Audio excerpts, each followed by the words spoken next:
आज सावन के महीना में, पावन सावन के महीना में रउआ सबनी के सामने लाइव गीत भोलानाथ के,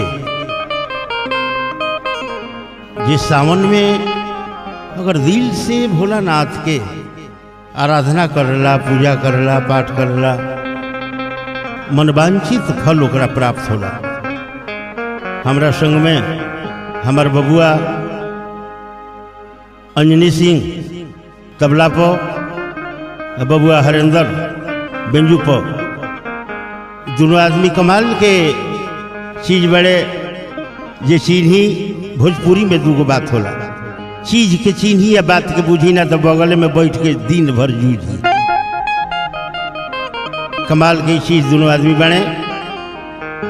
ये प्रकार के बादकी बहुत कम देखे के मिलेला।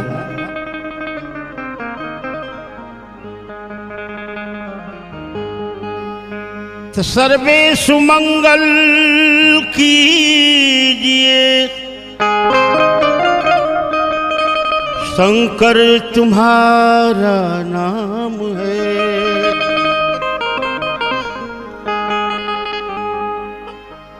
तो सर्वे सुमंगल कीजिए,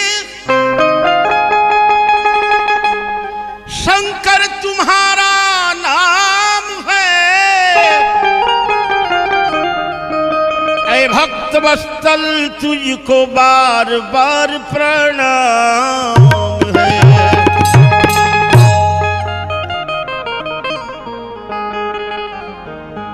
भक्त का कह रहा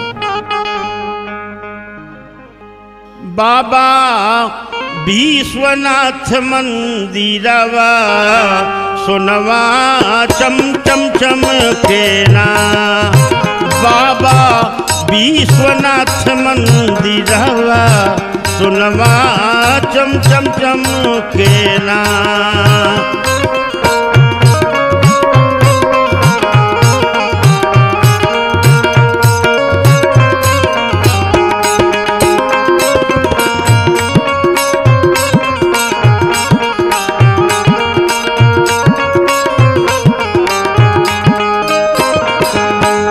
चम चम चमके रे सोनवा, चम चम चमके रे बाबा विश्वनाथ मंदिरवा, सोनवा चम चम चमके ना।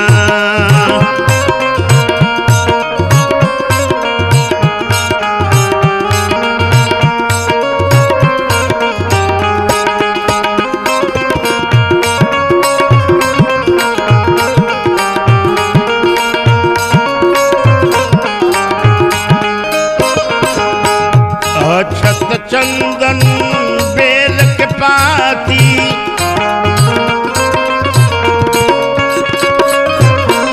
गैया के घीवा जरे दिन राती।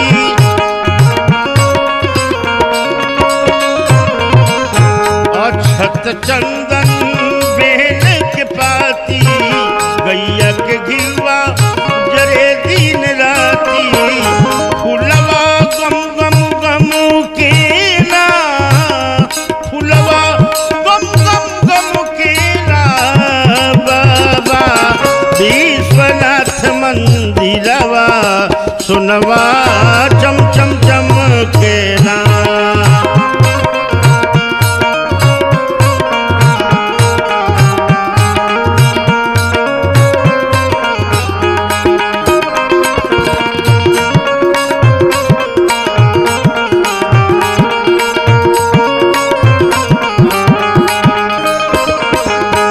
सब भक्त मिलके आरती गावे,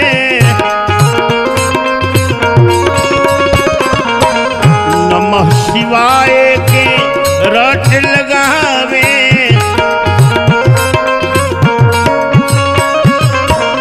सब भक्त मिलके आरती गावे, नमः शिवाय के रट लगावे। लोगवा खुशियाँ मनावे रे, लोगवा खुशियाँ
फलवा देव